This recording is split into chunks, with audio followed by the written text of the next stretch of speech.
नमस्कार, खबरों की खबर में आपका स्वागत है। ऐसा लगता है कि प्रधानमंत्री मोदी ने चीन को सबक सिखाने का फैसला ले लिया है।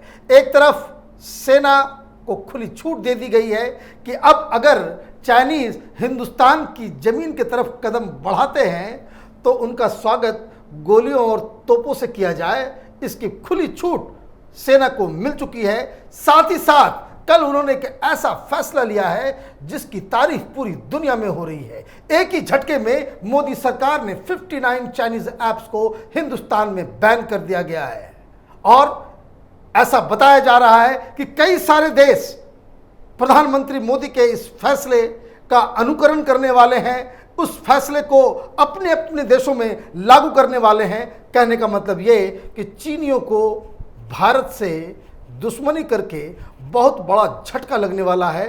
चीनियों ने शायद ये नहीं सोचा होगा कि भारत इस तरह से रिएक्ट कर सकता है, क्योंकि इनके जो चट्टे बट्टे हिंदुस्तान के अंदर हैं वो लगातार चीनियों की भाषा बोल रहे थे, सवाल पूछ रहे थे, 56 इंच का सीना ढूंढ रहे थे कि चीन के खिलाफ आप एक्शन क्यों नहीं लेते हो। लेकिन इस एक्शन से जो 59 ऐप्स को उन्होंने बैन किया है वो चीन के लिए काफ़ी मुश्किलों भरा एक सबब हो सकता है, क्योंकि मोदी सरकार के इस फैसले पे चीन का जो रिएक्शन आया है वो भी कमाल का है। बहुत ही दबी हुई जुबान से चीन की तरफ से ये कहा गया है कि भारत सरकार ने जो फैसले लिए हैं उस पे वो बहुत ही ज़्यादा कंसर्न है।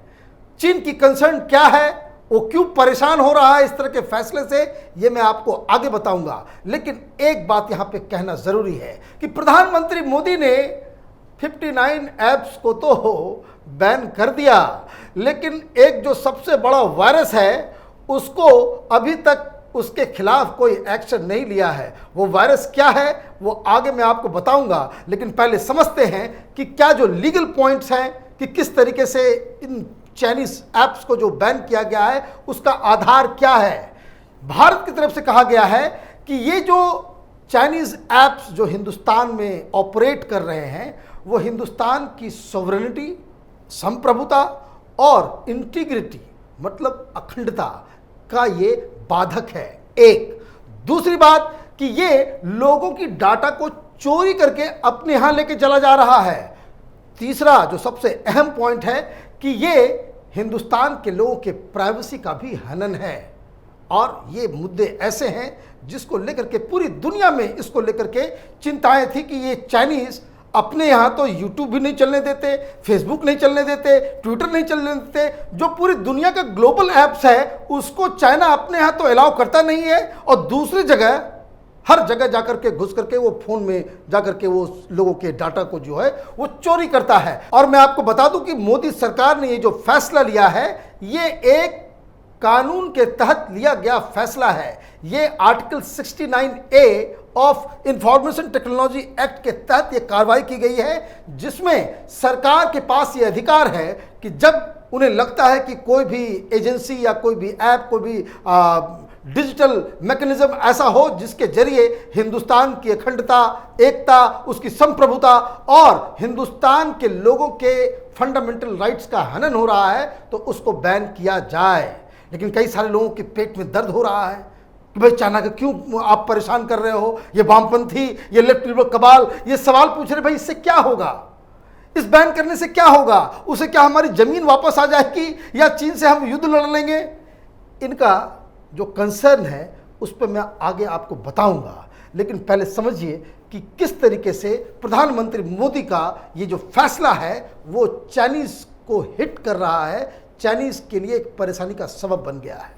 चाइनीज का एक अपना एजेंडा है जिसको कहते हैं कि डिजिटल सिल्क रूट बनाने का।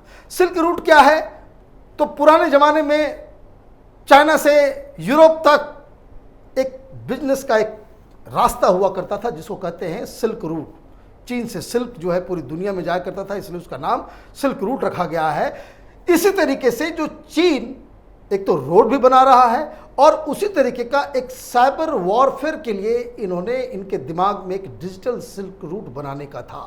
और उसका ध्येय क्या है, उसका ध्येय ये है कि दुनिया भर का डाटा हर इंडिविजुअल का वो उसके पास चला जाए। इससे तो एक पैसा की कमाई हो ही रही थी, लेकिन एक दूसरे किस्म का एक एज जो फ्यूचर में जो जिस तरह की जो डिजिटल वॉरफेयर की जो बात होती है उसमें चाइनीज़ को बहुत ज़्यादा हेल्प मिलने वाला था।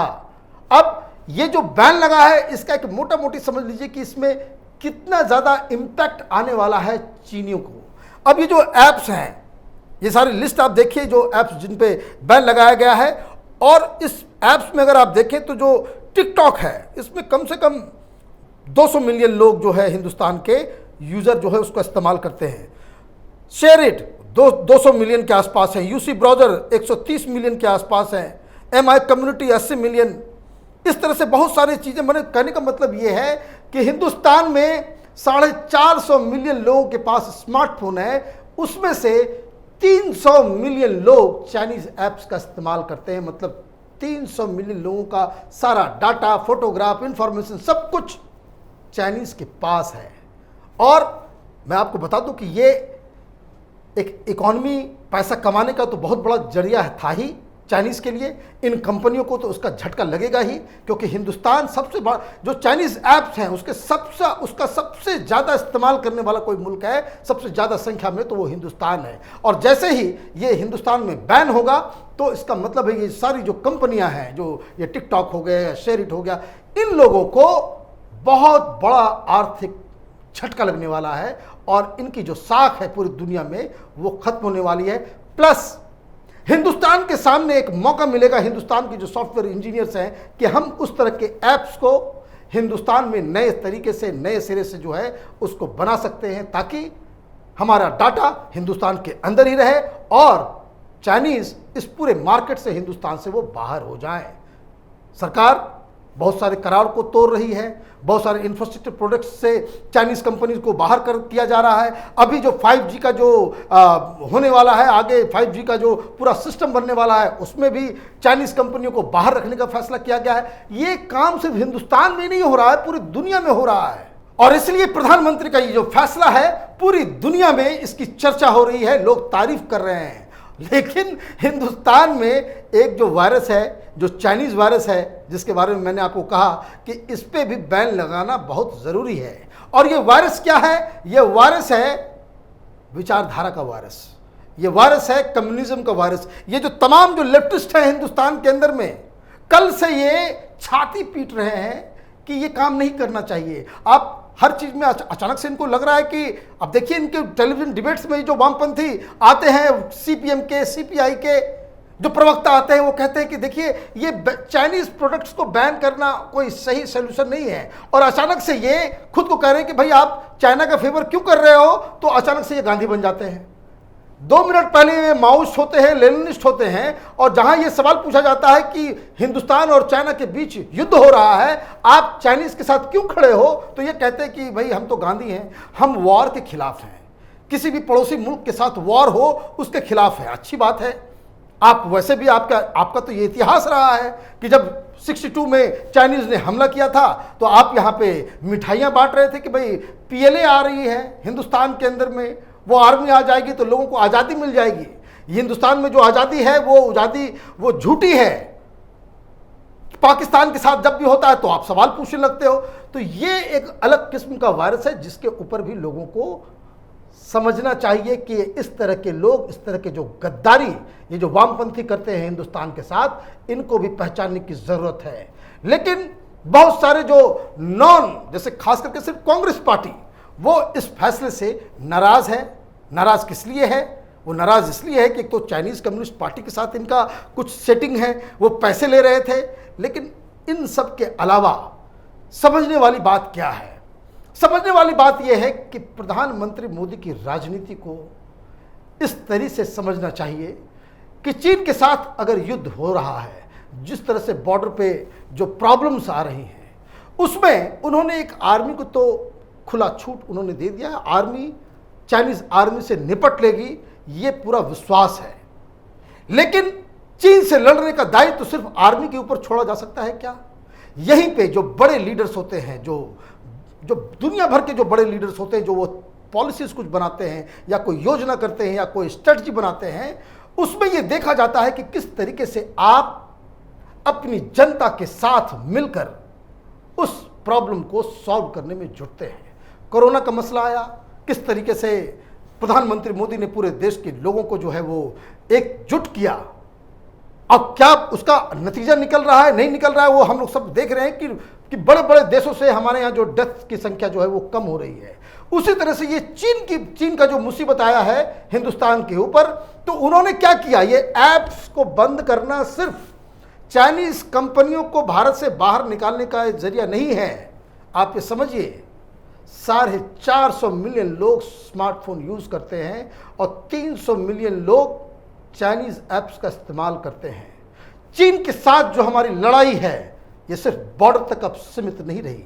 इसमें प्रधानमंत्री मोदी ने इस फैसले से ये 300 मिलियन लोगों को इस चीन के खिलाफ जो युद्ध हो रहा है इसमें शामिल कर लिया है। और यही एक अपने आप में एक बड़े लीडर, एक अच्छी सरकार की पहचान होती है कि जब आप कोई भी आंदोलन करते हैं, कोई भी डिसीजन लेते हैं, उसमें किस तरीके से जनता की भागीदारी को उसमें आप एकोमोडेट करते हैं।